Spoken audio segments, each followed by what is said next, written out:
اعوذ باللہ من الشیطان الرجیم بسم اللہ الرحمن الرحیم. ڈیئر اسٹوڈنٹس السلام علیکم. آج ہم کو غزل نمبر 2 کی تشریح کرنی ہے. وہ یہ ہے: زندگی جیسی توقع تھی نہیں کچھ کم ہے، ہر گھڑی ہوتا ہے احساس کہیں کچھ کم ہے. شاعر اپنی زندگی میں کسی کمی کا احساس کرتے ہوئے فرماتے ہیں کہ ہم نے زندگی سے جو امیدیں باندھی تھی، زندگی اس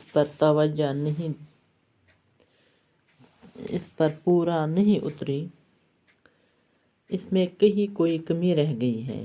شاعر کو لگتا ہے کہ کہیں کچھ کمی رہ گئی ہے، جس کا احساس ہر لمحہ دل میں کھٹکتا رہتا ہے.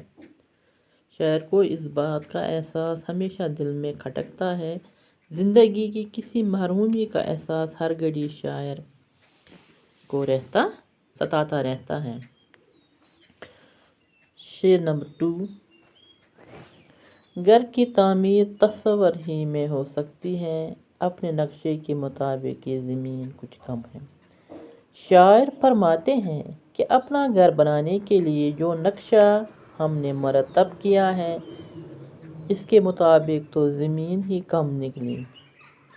گویا شاعر کے ذہن میں اپنے گھر سے متعلق جو نقشہ تھا وہ تعمیر نہ ہو سکا.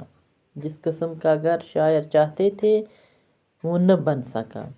اس لیے وہ کہتے ہیں کہ جس قسم کے گھر کے بارے میں وہ سوچتے ہیں، اس کی تعمیر صرف خیالوں ہی میں ممکن ہے. وہ گھر میں صرف خیالوں میں ہی بنا سکتا ہوں. شاعر جس غیر معمولی زندگی اور جس وحشت نما گھر کا خیال کرتے ہیں، وہ اس دنیائی کنج روش میں ممکن نہیں ہے. بچھڑے لوگوں سے ملاقات کبھی پھر ہوگی، دل میں امید تو کافی ہے، یقین کچھ کم ہے. شاعر اپنے بچھڑے ہوئے لوگوں کا خیال کرتے ہیں اور کہتے ہیں کہ شاید ان سے زندگی میں پھر کبھی ملاقات ممکن ہوگی. شاعر کو اس بات کی امید تو ہے، لیکن پورا یقین نہیں ہے کہ بچھڑے ہوئے جو لوگ اس سے بچھڑ گئے وہ دوبارہ مل پائیں گے. اب جدھر دیکھنے لگتا ہے کہ اس دنیا میں کہیں کچھ زیادہ ہے، کہیں کچھ کم ہے. فرماتے ہیں کہ اس دنیا میں جہاں بھی دیکھیں تو یہی دیکھنے کو ملتا ہے کہ مساوات زندگی کے کسی پہلو میں موجود نہیں ہے. کہیں کوئی چیز زیادہ اور کہیں کوئی چیز کم ہے. دنیا میں گویا برابری نام کی کوئی چیز نہیں ہے. کہیں کوئی ضرورت سے زیادہ ہے، جتنی انسان کو ضرورت ہوتی ہے اس سے زیادہ ملتا ہے، اور کہیں ضرورت سے کم اور کسی جگہ کم ملتا ہے. آج بھی ہے تیری دوری ہی اداسی کا سبب، یہ الگ بات کہ پہلے سے نہیں کچھ کم ہے. شاعر اپنے محبوب سے مخاطب ہو کر فرماتے ہیں کہ جس طرح تیری جدائی سے پہلے میں رنجیدہ تھا، اس طرح آج بھی تیری جدائی ہی میری اداسی کا سبب ہے. یعنی ایسا نہیں کہ میں تمہیں بھول گیا ہوں، بھول تو میں آپ کو نہیں گیا ہوں، البتہ یہ بات ضرور ہے کہ تمہاری یاد میں وہ پہلی سی شدت نہیں رہی ہے. جس طرح سے پہلے مجھے آپ کی یاد آتی تھی، آج اس میں وہ شدت نہیں ہے، آج اس طرح سے نہیں آتی ہے. شاعر اس حقیقت کی طرف اشارہ کرتے ہیں کہ وقت کے ساتھ ہر یاد مدھم پڑتی ہے اور ہر زخم بھرنے لگتا ہے. شاعر محبوب کی دوری کے سبب اداس ہے، لیکن یہ سبب پہلے کی نسبت کم اثر انداز ہے.